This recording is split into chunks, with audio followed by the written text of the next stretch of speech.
नमस्कार, आप देख रहे हैं LiveCities.in और मैं हूं वसीम खान। पुलवामा आतंकी हमले में जिस तरह पाकिस्तान ने पीठ पीछे आतंकियों को संरक्षण देकर घुसपैठ कर आतंकवादी हमला कराया, जिसमें 44 हमारे वीर शहीद जवान जो है वो शहीद हो गए। उसके बाद पहले से ही खोल दिया गया था ये बात को, और जो हमारे इंडियन आर्मी है उन्होंने साफ तौर पे कह दिया था कि आपको जो करना था आपने कर दिया, अब हम करेंगे, तो सहने की क्षमता है तो सह लीजिए। उसके बाद आज 3:30 बजे सुबह में इंडियन एयरफोर्स ने सर्जिकल स्ट्राइक किया। ये एयर सर्जिकल स्ट्राइक है। 3:30 बजे सुबह में 21 मिनट तक पीओके में अंदर घुसकर बमबारी की और 300 आतंकवादियों को ढेर कर दिया। हमारे साथ नागमणि जी हैं, इनसे जुड़ेंगे। सर, आज जो हमारी आर्मी है, एयर आर्मी, उन्होंने पीओके क्रॉस कर और 300 आतंकवादियों को ढेर कर दिया। सर देखिए, आज पूरा देश काफ़ी सुकून महसूस कर रहा है कि हमारे देश के प्रधानमंत्री के सफल नेतृत्व में सर्जिकल स्ट्राइक जो एयर का हुआ, तो पूरा देश कुछ दिनों तक नमनीय था, दुखी था कि हमारे जवान को वो पाकिस्तान के सैनिकों ने मारा है। आज जो बदला लिया गया है उससे पूरा देश का हर पार्टी, हर तबका, हर धर्म के लोग आज खुशी मना रहा है। और इसमें कोई शक नहीं है कि पाकिस्तान को इतना ताकत नहीं है जो हिंदुस्तान से लड़ सके। वो चुपके चोरी हमारे जवानों पर समय समय पर हमला करते रहा, लेकिन आज जो कार्रवाई हुआ ये साबित करता है इस बात का कि चूँकि मैं बीजेपी का विरोधी था कुछ पॉइंट पे, लेकिन आज मैं महसूस करता हूँ कि सबसे पहले हमारा देश है, और देश के पॉइंट पर मैं नरेंद्र मोदी जी का अभिनंदन करता हूँ कि जो उनके बारे में कहा जाता था कि 56 इंच का सीना, हमारे कुछ शिखंडी टाइप के लोग, उपेंद्र कुशवाहा टाइप के लोग कुछ ही दिन पहले बोले थे, जब वो घटना हुई थी पुलवामा का, इन्होंने कहा था कि कहाँ गया इनका 56 इंच का सीना। तो उपेंद्र कुशवाहा ऐसे तमाम जो नेता हैं उनको आज करारी तमाचा दिया है एयर स्ट्राइक करके, और पूरा देश आज एक है, सभी जाति, सभी धर्म, और ख़ास तौर से हिंदुस्तान के तमाम लोग के साथ साथ हमारा मुस्लिम समाज भी पूरी तरह से हिंदुस्तान के साथ है, क्योंकि मुसलमानों पर शक करना देश के साथ गद्दारी होगा। इसलिए यहाँ सभी हिंदू, मुस्लिम, सिख, ईसाई सब लोग देश के साथ है, नरेंद्र मोदी के साथ है, सरकार के साथ। मैं कुछ नागमणि जी, एक सवाल कि जब ये पुलवामा आतंकी हमला हुआ था, सारे विपक्षी जितने राजनीतिक दल हैं उन्होंने कहा था कि कहाँ गया 56 इंच का सीना, कहाँ गए एक के बदले 10 सर। तो क्या उनको आज जवाब मिल गया है? बिल्कुल शानदार जवाब नरेंद्र मोदी जी के नेतृत्व में दिया गया है। और अलग बात है कि सबसे पहले हमारा देश है, उसके बाद कोई पार्टी है। इसलिए अगर उस समय कुछ विपक्ष के लोगों ने कहा था तो कोई हर्ज नहीं है, क्योंकि एक तरह से चैलेंज था, और नरेंद्र मोदी ने चैलेंज का जवाब बहुत शानदार तरीके से दिया है। पूरा देश का बच्चा देश के लिए कट मरने के लिए तैयार है, और मुझे पूरा का पूरा विश्वास है कि हमारे जो फौज है, हमारे जो सैनिक है, देश की रक्षा के लिए सक्षम हैं पाकिस्तान को जवाब देने का। पाकिस्तान ही नहीं, दुनिया का कोई भी कंट्री हिंदुस्तान से मजबूत नहीं है। हर तरफ से हिंदुस्तान का सैनिक हमारा सक्षम है। चलिए, हिंदुस्तान मजबूत है ये तो साबित हो गया। एक प्रश्न आपने उठाया था लाइव सिटी से बात करते हुए कि घुसपैठ हो जाती है तो पहले ये देखना चाहिए कि हमारे घर में कौन वैसा है जो कि लंका ढाने की काम कर रहा है। ये प्रश्न आपने उठाई थी।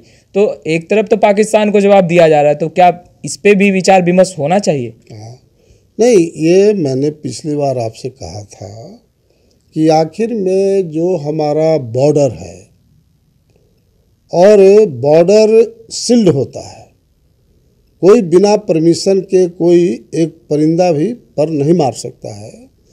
तो ये भारत सरकार के लिए भी बहुत महत्वपूर्ण है और भारत सरकार को, हमारा फौज को बहुत ही निर्भीकता पूर्वक ईमानदारी से जो हमारा बॉर्डर है उस पर सतर्क निगाह रखना चाहिए ताकि कोई परिंदा भी पर नहीं मार सके।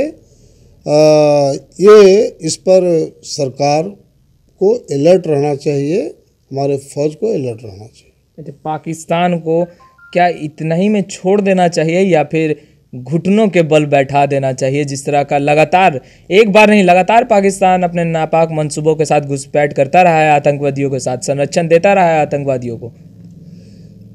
नहीं, इसके जो आज शानदार जो जवाब पाकिस्तान को मिला है, मेरे हिसाब से हिंदुस्तान की सरकार को एक ही बात कहना चाहिए कि मार दिया जाए कि छोड़ दिया जाए, बोल तेरे साथ क्या सलूक किया जाए। और जिस तरह से पाकिस्तान का क्या रोल होता है उसके आधार पर हिंदुस्तान को जवाब देना चाहिए और हिंदुस्तान का फौज, हमारी सरकार बिल्कुल सक्षम है, इस पर कोई बहस का मुद्दा नहीं। आपको क्या लगता है नागमणि जी, मार दिया जाए या छोड़ दिया जाए? नहीं, अगर पाकिस्तान अगर सरेंडर करता है और दुनिया के पैमाने पे हिंदुस्तान के सामने अगर सरेंडर करता है इस बात का कि आगे कोई आतंकवादी एक्टिविटीज़ नहीं करेंगे, तो हिंदुस्तान शांतिमय देश है, यहाँ की जनता भी शांति में विश्वास करती है, हमारी जो विदेश नीति है वह शांति में विश्वास करती है। तो अगर पूरी तरह से पाकिस्तान अगर कमिटमेंट करता हो कि भाई आगे से कोई ऐसा हरकत नहीं करेंगे, तो पाकिस्तान को अभी तत्काल छोड़ना भी चाहिए।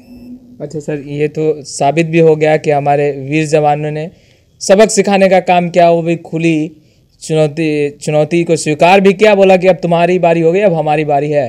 अब पीएम नरेंद्र मोदी पे जब वो कुंभ गए हुए थे स्नान करने, तो भाई वीरेंद्र ने कहा था कि चाहे आप कितना भी तन दिखा लो, ठीक है, भारत की जनता जो है अब स्वीकार करने वाली नहीं है, तन दिखाने से कुछ नहीं होगा। अब देखिए, भाई वीरेंद्र जी एक पार्टी के प्रवक्ता हैं, तो उस समय अगर उन्होंने कुछ कहा उस पर मेरा कोई कमेंट्स नहीं है, लेकिन आज तो नरेंद्र मोदी का लोहा पूरा हिंदुस्तान की जनता और हर पार्टी को मानना चाहिए। और एक बार फिर नरेंद्र मोदी एक काफ़ी मजबूत प्रधानमंत्री के रूप में उभर कर आए हैं, इस पर किसी को बहस का मुद्दा नहीं है। अच्छा, ये आशंकाएं लगाई जा रही है कि नागमणि कुशवाहा जेडीयू में जल्द ही शामिल होंगे, क्या है सर ये? देखिए, अब तो निश्चित रूप से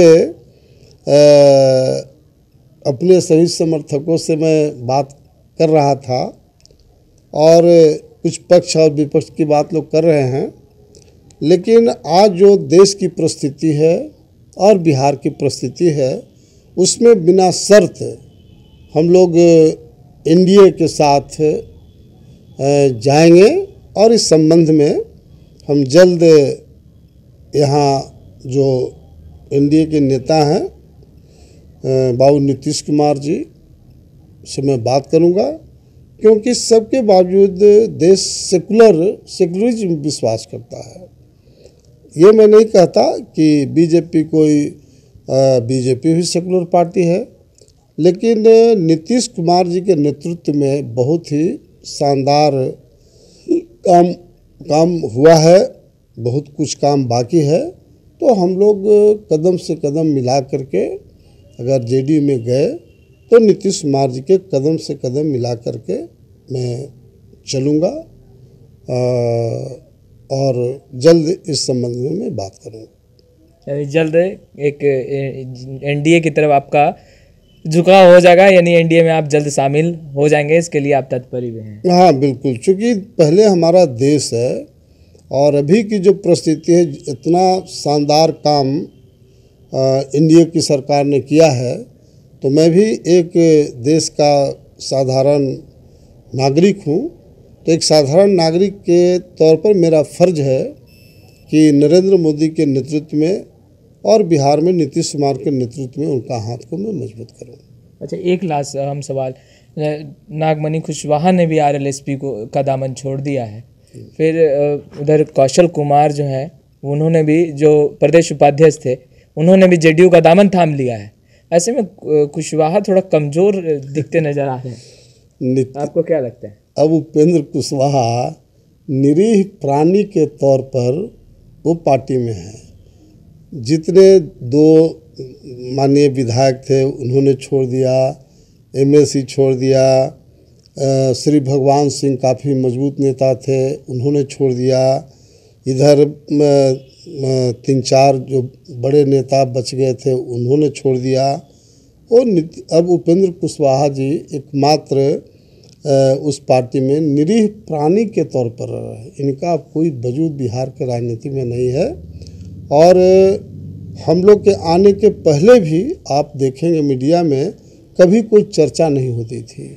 आज जब से हम लोग छोड़े हैं, उपेंद्र कुशवाहा का एक न्यूज़ मीडिया में नहीं चल रहा है, क्योंकि मीडिया उसी के तवज्जो देती है जिसके पास ताकत होती है, जनाधार होती है। और यही कारण है कि उपेंद्र कुशवाहा का कहीं कोई अब मीडिया में न्यूज़ आता है। और एक तरह से मैंने कहा कि एक निरीह प्राणी के तौर पर उपेंद्र कुशवाहा बिहार में हैं, इनका कहीं कोई वजूद नाम का चीज़ नहीं रह गया।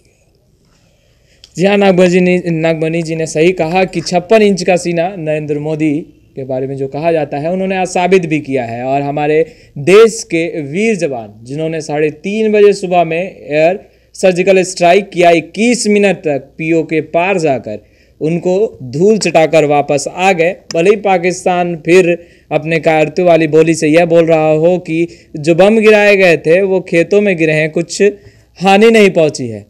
बहरहाल 300 आतंकी तो ढेर हो गए। देखना यह है कि क्या फिर से पाकिस्तान अपने कायर वाले हरकतों से बाज आएगा, या फिर एक बार फिर से जो नागमणि जी ने कहा है कि यदि बाज नहीं आते तो कड़ी, यानी कि जितनी ज़्यादा जिसके पास दम होगी। हालांकि हमारे वीर जवानों ये साबित कर दिया कि हम शेर हैं, हम खुल के वार करते हैं, ना कि पीठ पीछे से। तो देखना ये होगा कि पाकिस्तान इससे कितना सबक के रूप में लेकर सीखता है और क्या वो घुटनों के पल बैठ चुका है। हालांकि पाकिस्तान की जो अर्थव्यवस्था है वो सभी को पता है काफ़ी डाउन है। उन सभी चीज़ों को लेकर फिर भी आतंकवादी को संरक्षण देता है और घुसपैठ करता है। नागमणि जी जल्द ही एनडीए की ओर भी इन्होंने कहा है कि बातचीत हमारी चल रही है और बातचीत होगी नीतीश कुमार से, और हम चाहते हैं कि जिस और देश बढ़ रहा है डेवलपमेंट्स की ओर, विकास की ओर, तो हम भी चाहेंगे कि उसमें अपना योगदान दे। तो जल्द ये खुशखबरी भी मिल जाएगी कि नागमणि जी अब एनडीए के पार्ट हो चुके हैं। बहरहाल देखना यह है कि लोकसभा चुनाव में कौन विजय रथ पर सवार होता है और जनता किसे विजय रथ से उतार देती है। बहरहाल देश और दुनिया की तमाम खबरों के लिए लाइव सिटीज़ के साथ बने रहें हमारे यूट्यूब चैनल।